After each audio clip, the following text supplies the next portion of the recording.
Dear Lord, please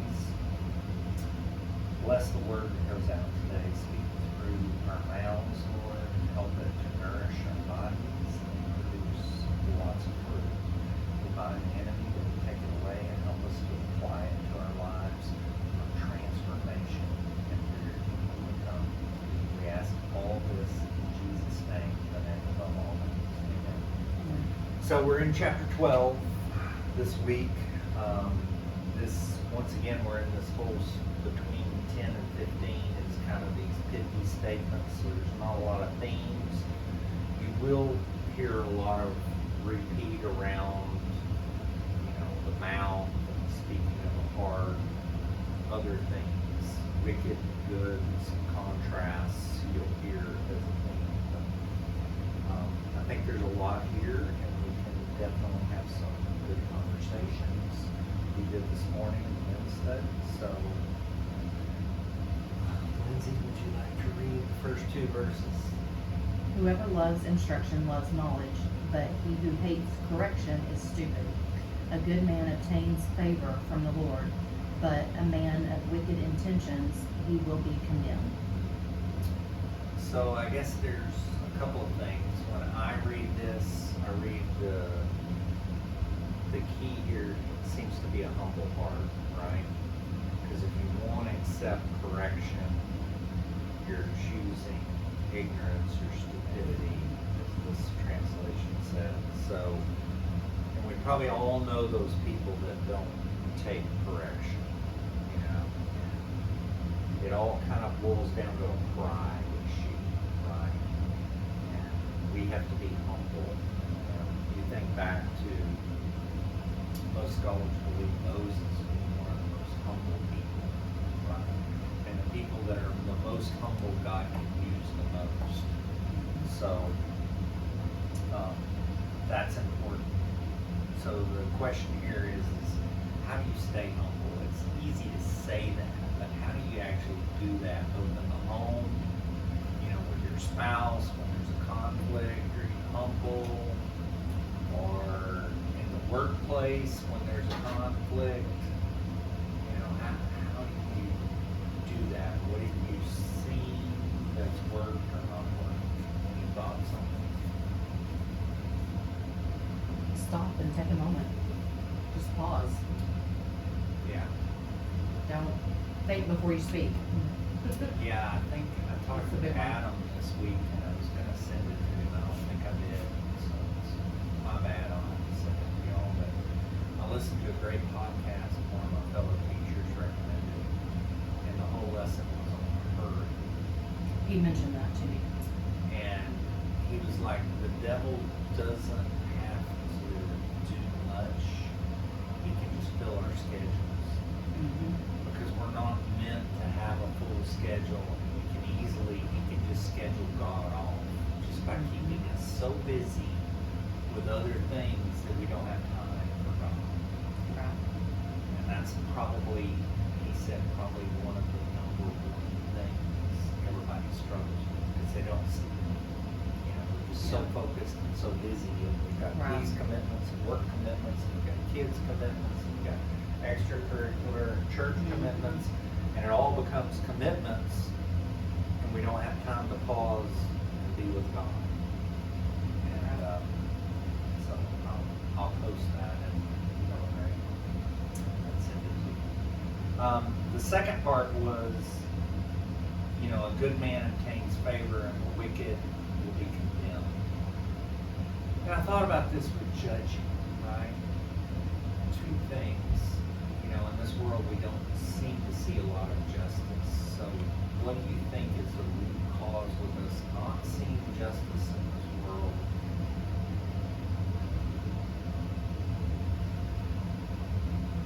What do you think? Everybody, first thing I think of is all the laws that have been written since God's law. Right. Everybody wants their own sort of judgment instead of... They want to do what's right in their own eyes. Right. See that. I also think that, Charlie Kirk's been a big topic. Oh, yeah.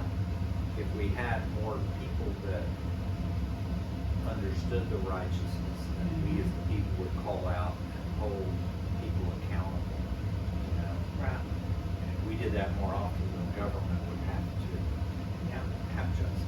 And- there's no righteousness without justice. So God will ultimately do the right thing in the afterlife, but I think He expects us to be salt and light and do that Right. righteousness here. Right. One of the conversations Adam and I had last night about Charlie Kirk was the fact that, you know, whenever he was speaking somewhere, wherever it be, if the person that was at the microphone asking him a question, debating with him, whatever, if the crowd started booing them or making comments towards them and being loud and disruptive and he couldn't hear them, he would tell them, hey, Right. give them a chance to speak. He was there to listen to them Yes. and to answer them biblically and what was correct morally, Right. not just to jump to judgment on something. And He did it in love. Absolutely. You know, but He didn't compromise the truth. Right. He was able to balance that, which Right. is a gift from Right. God, you know, that He could do it so eloquently. And so many people are quick to jump to judgment Right. and not slow down and think about the answer. And I think he truly understood deep in his fiber what we've talked about a lot here, that every person is an image bearer of Right. God. Right. So he respected everyone, even though he Didn't agree with them. Absolutely. didn't agree with them. He still Absolutely. respected them Mhm. as an image bearer of God. And the other part of this question that kind of prompted me, I put at the end here, is do you leave room for God to judge?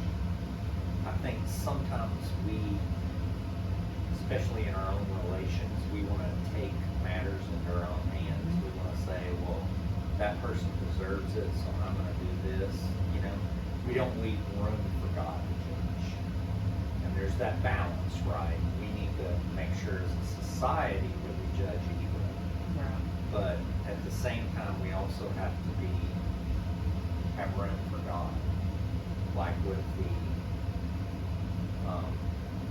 thought I had was with King David, he went to go get Nabal and I forget her name, he married her, but she came and interceded because he was going to kill Nabal and all his men. And she said, no, you don't need to have that blood on your hands. You're the king. Give God room to judge you. You know? So I think sometimes we move passion. It makes me a little nervous right now, even though I understand the thought behind it. But we're having this cancel thing where people are getting fired and everything else because of their speech. And while I totally agree that their speech is out of line, it's a dangerous precedence to Yeah. set.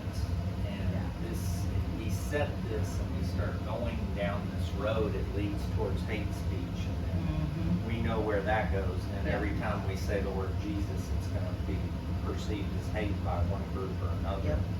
And then freedom of speech is gone, Mhm. which he was a huge proponent of. I'm not sure Charlie would be very happy that all these people are losing their job. Yeah. No. So let's go on to 12:3. A man is not established by wickedness, but the root of the righteousness cannot be moved. So the thought here is, you know, like a tree planted, and I think in Matthew it even talks about the seed on the rocky land not having roots. There's a lot of verses that talk about the judgment being washed away, you know, sandy land, you know, you gotta build it on firm foundation. So there's lots of verses about this, but the question I have from an application standpoint is how do you know what a person is rooted in? How, when you're dealing with people, can you know what they're rooted in. Like, what are the signs you look at? Because this whole book is about wisdom and discernment. So we need to be wise about who we're dealing with, know what they're rooted in, so that we'll know what approach to take or how to help them. So what do you think? I mean, how they carry themselves when it's just one-on-one, and Yeah. not in a crowd of people. Because, I mean, they can perceive one way, and then you get them off one-on-one, and, Their personal life is Yeah. a line, Yeah. right? What they say. yeah, totally different. And then some of them are pretty easy, if they got hate, Mm-hmm. other things coming out of their mouth. Right. You probably have a pretty good indication of where they're rooted. Other people may just be, where are you invested? Where are they spending all their time? If they're spending all their time on money, then that's where their trust is. That's where they're rooted, right? And it doesn't even have to be a bad thing. You can be spending all your time on your kids. You Yeah. put them into a position of idol, right? Right. Well, and that's, you saying that gives a perfect example. Last week, because Taylor has ball games now just about every other weekend, but last weekend that's where we were. And one of the teams that they played, their name is Ruthless Rebels. That's their team name. Well, we had played them on Saturday, and we came back and played them again on Sunday in the bracket. And last year, the team that we were with the same team, but it was pretty much a whole different group of people. And there was people in there that were pretty mouthy and things like that. And I mean, it would stir the pot. And then this year, it's pretty much a whole brand new team with the same coach. But their coach called one of the tournament director over there over a play or something. It took 30 to 45 minutes for that issue to get resolved. And the guy ended up getting thrown out. But he goes over to the fence and he's telling the parents, I'm going to stand up for these kids. This is what I'm here for. I'm going to do what's right. Da, da, da, da. And he just kept mouthing and kept mouthing and kept mouthing. And I commended our coach, and so did we had a few pickup players that don't normally play with our team. And they reached out to the coach, our coach, and said, thank you for handling it the way you did and standing up for our girls. He just politely walked up there and was like, okay, what's the issue? And never once got upset about anything, and kept us cool the whole entire time. Well, that's what you want. You don't want the guy that's over there mouthing at the fence to be a leader for your kids. I mean, it's not going to happen that way all the time. Our coach may disagree What with something. example is that? for Exactly, kids? and they're 8U kids playing ball. Let 8 them be years old. kids. Let them play. Yeah, it's crazy. But yeah, that's some of the stuff that we see on the weekends. That, I mean, the way they present themselves when their backs against the wall may be totally different than the way people perceive them every day at work or out in the public and everything else. And I guess their true colors come out whenever their back's against the wall, too. Well, it's interesting you mentioned the name. Like, what is in a name? What does that mean? And I was listening to a podcast about Charlie Kirk because it's all over. Right. And I don't know if you knew this, but Charlie, the meaning of the name Charlie means free man. Okay. And Kirk is Scottish for church. Really? And then Erica, his wife, Erica means eternal. So you've got free man church, eternal church. So some people are saying that God is saying that Charlie was to take the shackles off the church, free the church, and then Erica was to take over, which she's now doing. Mm-hmm. And she's to bring it into its full eternal message, which is kind of cool. That is cool. You know? Yeah. And there was prophecies from Kim Clement. I don't know if you ever heard of him, but he's kind of famous in that world. I'll listen to some of that, but he predicted Donald Trump 10 years before Donald Trump became president. Wow. And he not only predicted him to be president, but he said that there was going to be an illegitimate president in between, and then Trump would be elected again. Oh, wow. So he predicted all that, and in one of his prophecies, he said about the middle of his second term, a lady will rise up, and she will be lovely, and she'll be blameless and righteous, and she is going to change the heart of the nation towards the Lord. And Wow. some people are saying that might be Eric. Wow. Because the other stuff he said came true, so this Right. might also come true. It's kind of fascinating. Yeah, that is. I hadn't heard that yet. Yeah. So let's go on to 4. An excellent wife is the crown of her husband, but she who causes shame is like rottenness in his bones. It's graphic, right? Mhm. Rotting of the bones. So, you know, over the years, the crown means respect, lifting them up, you know, putting them, encouraging them, you know, and that's what we need to be doing with our spouses. And over the years, I can just say that, not to pick on women, men do this too, but it just seems like women are worse at it. But I know women tend to get together, and when they get together, they get on this theme of husband bashing. Yep.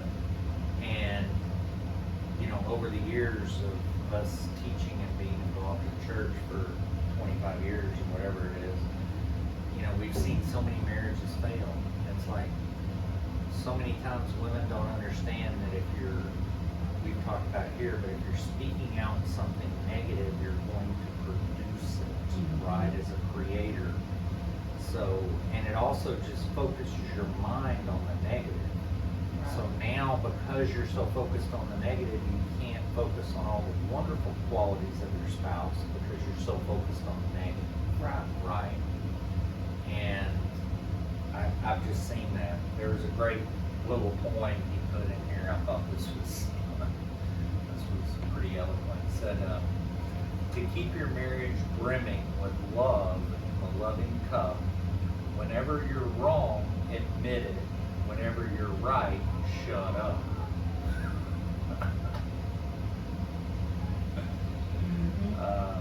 That one kind of hit me, definitely. You know, I think that's hard for us to not say, "Oh, I told you so." Mhm. You know, Yeah. it's hard not to do that. So, I don't know. What are your thoughts? I'm talking a lot. I mean, you're right. Adam and I have talked about how, I mean, women are so much more messier than men, just in general. And it's just, that does happen a lot. And I'm not one that's big on being in drama or anything. I'll sit there and I'll back away from it and keep my mouth shut majority of the time, just because I don't like it. And then, you know, I've got a 10-year-old now that's preteen and listening to the drama at the school. I mean, I just try to tell her, you know, just stay out of it. Don't be involved with it. Yeah. Let it go in one ear and out the other. And yeah, it's harder said than done, and that's something that she'll have to learn on her own. But, I We mean, tend to focus on so many sins, but we don't Yeah. focus on gossip. And Right. here, this book talks so much about what comes out of our mouth. And negativity, backbiting, gossip, all that. I don't think we fully capture the impact that takes right. on us. And I think she had an eye-opening experience this week at school. There's a less fortunate kid in their class that they were going around saying the kid's name and saying it was her name and Touch after the end of it. And I was like, what does that even mean? Molly's like, I don't know, somebody started it. Well, one of her friends said it to her, and Molly turned around and that girl was behind them, and she just starts crying. And the teacher called Molly out in the hallway and was like, what is this about? And Molly's like, I don't know, somebody else said it to me. And she said, I will admit that I did say it once. She said, but after that I stopped because I thought, what does that even mean and why am I even doing it? So I mean, she humbled herself and she was a part of it, but realized what it was doing to somebody else and put an end to it. That she wasn't gonna be a part of that anymore. That's And I was like, yeah, I mean, I'm not happy that you were a part of it in the beginning, but I'm glad that you realized what gossip and what name calling and stuff like that does to people, because it is hurtful. good. Absolutely. Well, that's good on her Yeah. to see that. Let's go to 5 and 7. The thoughts of the righteous are right, but the counsels of the wicked are deceitful.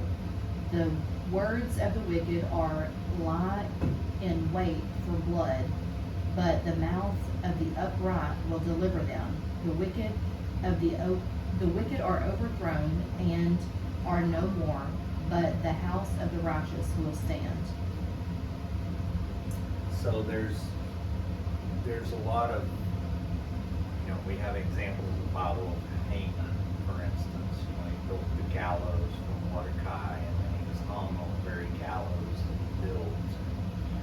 You've got the ones that threw Radshak and Meshach and Abednego into the fire, and they got burned up. And Daniel, the ones that had him in the lion's den, and then they were fed to the lions.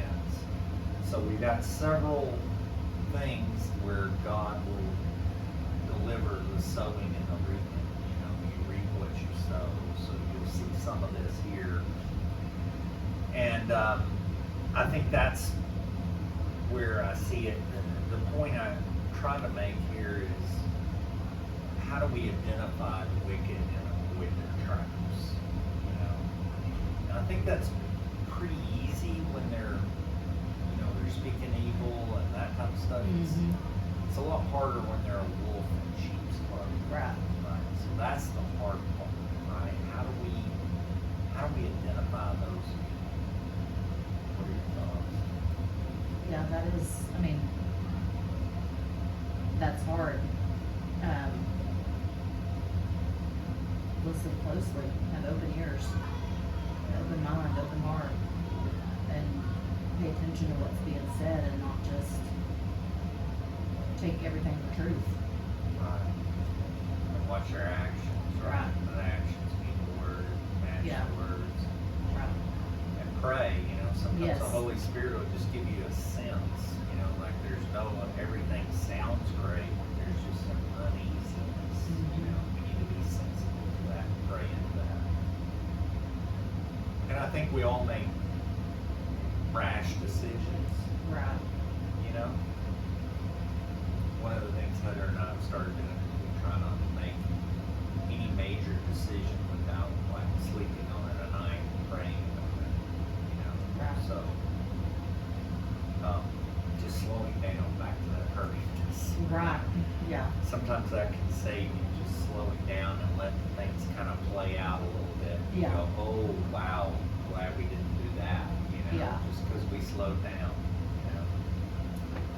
Let's go on to 12A. A man will be condemned according to his wisdom, but he who is of a perverse heart will be despised. And the perverse word here, in the Bible knowledge commentary called it warped, bent, or twisted, right? And I think we're kind of seeing some of that come to fruition now, We went through that whole phase where, just love everybody, love everything, doesn't matter. And now all of a sudden we're seeing the warped, bent, twisted that came out of that. People are Right. starting to recognize it and despise it, right? Mm-hmm. And I think we're starting to see some positive notes that people are actually starting to rightfully judge. Right. You know, that verse is so taken out of context, Mhm. right? And I think Charlie did a good job of that, of, you know, taking the plank out of his own eye before he judges something else. Mm-hmm. And I think we all need to be able to, if we're gonna judge angels one day, we have to have practice, and that's here, Right. right? Right. So, you know, you don't go play on Sunday at the pro leagues and just sit on the field without going to practice. Right. That's what this is about. This is our practice field. So, I'll go ahead and read 9. Better is the one who is slight but has a servant than he who honors himself but lacks bread. So this one's a little bit nuanced. If you just read the words, it's kind of hard to figure out what he's saying here. But what he's saying is, or at least how I took it is, you probably know the people that they live beyond their means. They're boastful.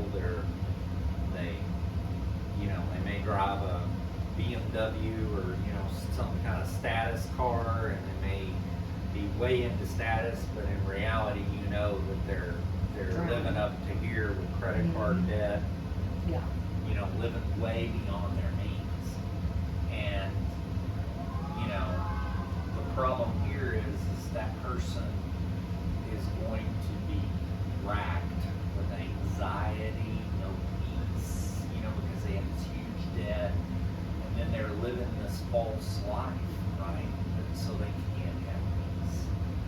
And what he's saying here is, you know, it's better to eat at McDonald's and have peace and do it within your budget Mhm. than to, you know, go to the fancy steakhouse and then have worry and anxiety Right. over your credit card debt, everything else. Mm-hmm. You know, you may have to pray over your food doubly hard if you're eating McDonald's, but, you know. Nonetheless, at least that's how I got it. You know, there was. Or go ahead. even eating at home. Yeah, You know, that's the big thing that my kids are having to learn, because when we were in the thick of ball season, we were blowing and going, and I'm like, that's gonna come to a halt. yeah, Well, I want something to eat.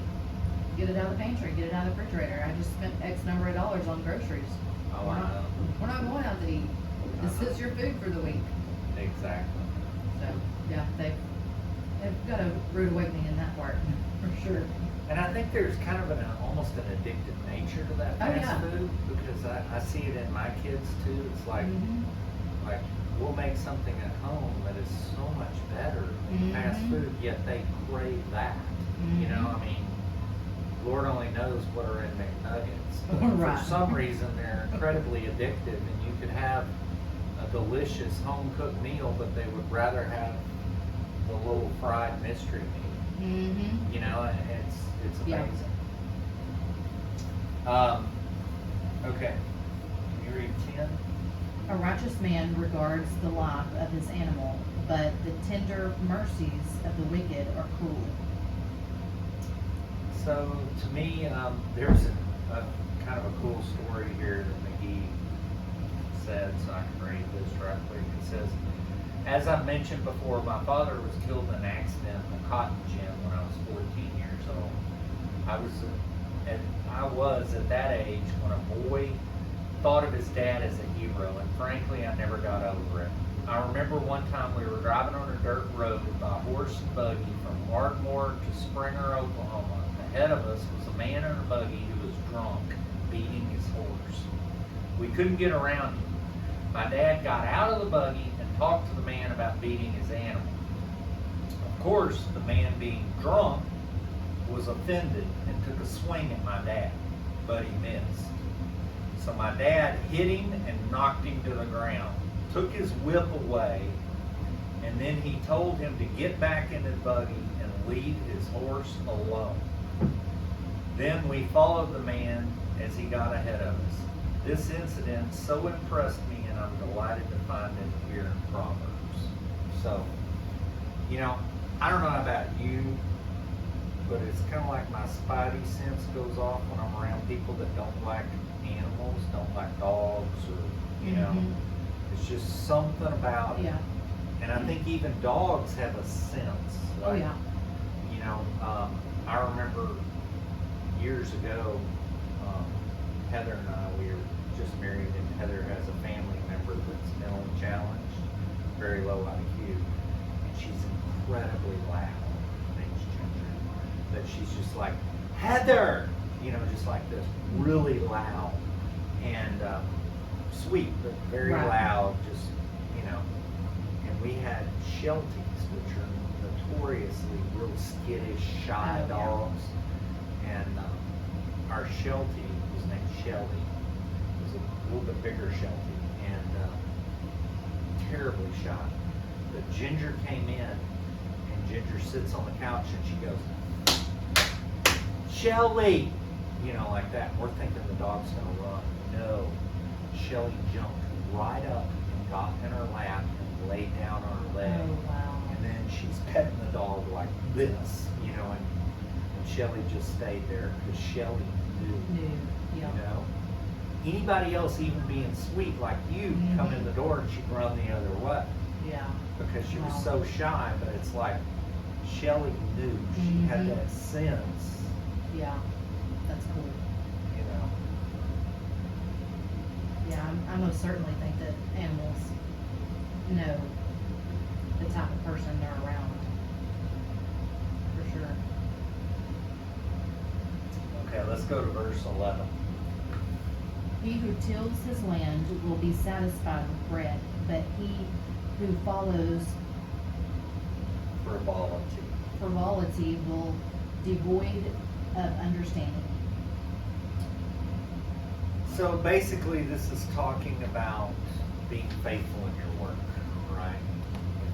If you're faithful in your work, if you're diligent, then you're going to have bread to eat. God's going to take care of your needs. That's a little more challenging in our days right now with the Federal Reserve printing money like nobody's business. But nonetheless, that's what this is trying to say. And likewise, there's people that aren't faithful in their work, and they're distracted, and the types are doing like this the whole day at work and not working. And he's saying eventually they're going to get found out. Right? Yeah. They're going to be out of a job.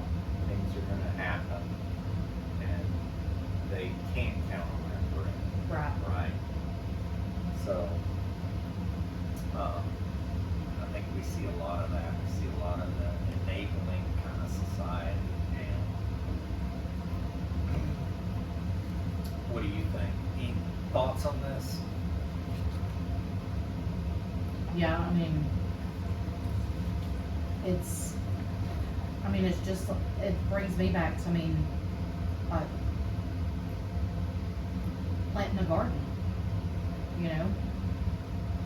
He who tills the land will have fruit of the labor. But we're doing some of that right now. So we started tried to start one back in the springtime, and then we got so busy with ball season, we had 2 in ball at that time. And it's quite comical now because we started seed plants. They were doing great. We took them outside to go plant them in the garden. They never made it to the garden. They sat at our back door. Well, now I have this big, huge pickling cucumber vine out my back door. Because it's got perfect sunlight, perfect everything. I've never watered it. Wow. Now, I did when they were seedlings, and we were still going to try to put them in the garden. But only God has watered those, not me. And now my herb palette that I've got hanging from a tree, it's all dead. Because it didn't get the care that it needed. But God has taken care of that, not me. But that's only by God. The rest that I was supposed to take care of, it's all dead because I didn't do anything to help it. That's just like, us. I mean, in order to keep growing and keep going, we need to be in the Word, or else we're gonna get stagnant Absolutely. and not go anywhere. Absolutely. But yeah, that's what made me think of the garden that never got planted. So, let's read 12 through 14. The wicked covet the catch of evil men, but the root of the righteous yields fruit. The wicked is ensnared by transgression of his lips, but the righteous will come through trouble. A man will be satisfied with good by the fruit of his mouth, and the repentance of a man's hand will be rendered to him. Yeah, so this is really that, especially that last verse is sowing and reaping. And saying, whatever you do by your hand will be done to you, Yeah. right? Yeah. So it's definitely Just sowing like and reaping. Just like us. Yes. The garden. Yes, just like on the garden, perfect. And then the roots and fruit, and you see all this, but the other thing that kind of caught me is that the wicked covet the catch of man. So some of the translations said that this is like a net, like they lay a net and they're trying to, instead of doing honest work, they're trying to trap people in their net. So they can do it through deceit. And they don't speak the truth, and then they're caught in their very words by not speaking the truth. And then this made me kind of reflect, and I don't know if you've ever done this, but have you ever tried for like a week or two to just not tell a lie at all, even a white lie? I don't know that I have. It's hard. Like if you think about it, if it's you have to think, like if someone invites you to something and you don't want to go, there's just no way you're going, but you don't want to hurt their feelings, so you just say, I've got plans. You know, Yeah. even though you didn't have plans. Yeah. You know, so instead of responding that way, you got to think about, how can I say this to not offend them and also not lie? Right. You know, so things like that, you know, that we say so many white lies that it's very difficult to actually not speak a lie. I mean, even to kids. Yes, even It's kids. harder with kids in the house because you may not want them right up underneath you and you're trying to do something. So you tell them something that you're not doing to get them to go off and do something else. Yeah. I remember when my kids were little, we were in Jacksonville Beach. We lived in Florida briefly, and there was a water park, and they wanted to go to the water park. And I told them, and they were little, you know, they were, I don't know, kindergarten, something like that. And I said, well, I don't even know where that water park is. And they said, Dad, you have a GPS. Gabby, she talks with you all the time. She will tell us exactly how to get there. You know? Yeah. And it was like, They're smart. busted, you know? Yeah. You know, so it's just like my words ensnared me, you know? And, you know. Well, and the kids wanting something at the store or wanting to go by and get ice cream for snack. No, I don't have the money for that. Yeah, No, exactly. No, we're not doing that. And I mean, Yeah. I may be being truthful, but Sometimes we have it, yeah, and we they'll- just they'll can't go, spend it on that, you know? but you It's have that easier. card, you can just swipe that card. I'm like, but I have to have money in the bank to swipe that card. Right.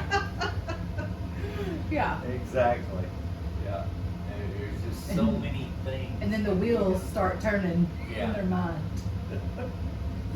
But yeah, that's the hardest one probably, is having young kids in the house.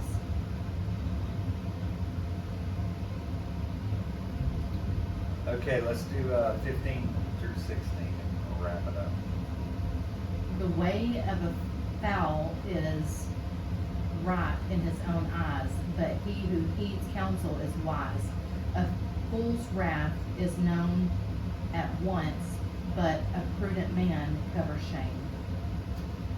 So here, the covering of shame made me think of the verse where love covers a multitude of sins, right? So, you know, a response in love can be healing versus, you know, a sharp response that's hurting. And then the fool, of course, does what's right in his own eyes. Yeah. If we're honest, you know, we have to fight that. Because I can easily look at something and go, oh, well, that's right in my eyes, you know, and not take it to God. Mhm. Or I'll say, oh, God, this one's a layup. I got this one. There's no need to pray about it. Right. And I end up making a foolish decision and acting like a fool. Because I didn't stop and think, pray. You know. Mhm. So I'm sure I'm the only one No.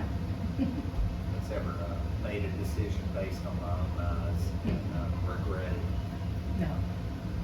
That's. It's a humbling experience. For sure. Any thoughts there?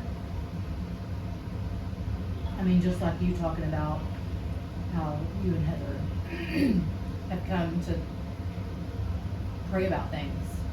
If it's a big decision, a big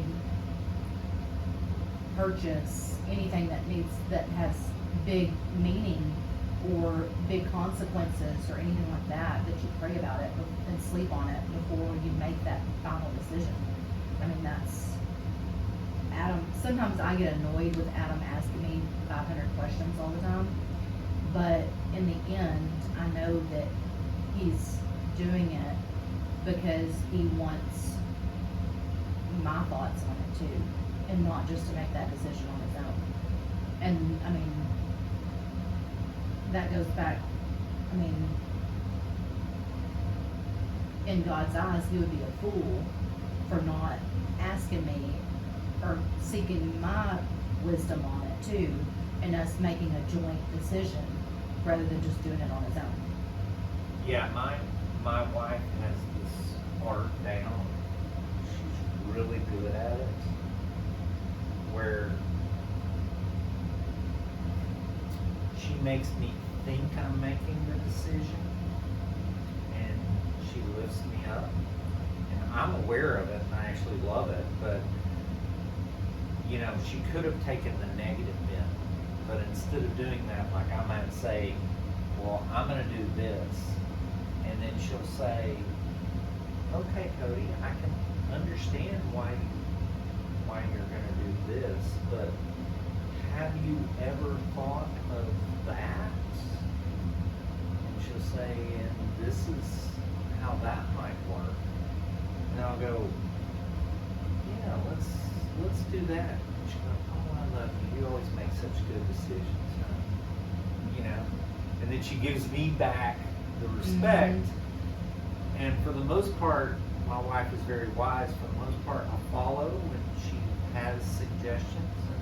And occasionally I'll put my foot down or I'll have to explain it, but that's the rare exception. Most of the time, my wife is very wise. I'm going to heed her counsel. But she has a way of doing it. Instead of going, Cody, that's stupid. Why would you do that? You know, she doesn't take that approach. She says, I understand why you might have thought that, but have you considered? And then I'll say, oh yeah, let's do that. She goes, oh, you make such great decisions. I love you so much. You know, and lifts me back up, right? Right. So she has a way of building her house up instead of tearing it down. And not all women are good at that, right? Right. So I'm very appreciative of my wife. I try to listen to her, and I try to yield a lot. Yeah. Because I'm not under the illusion that I have the best decision. There are certain areas where she knows, like finances, that's my area. Right. And then there's social calendar, reading people, and interpersonal skills, that's her area. Sure. You know? Yeah, so. I don't know if that helps at all, but. Okay, you want to pray us out?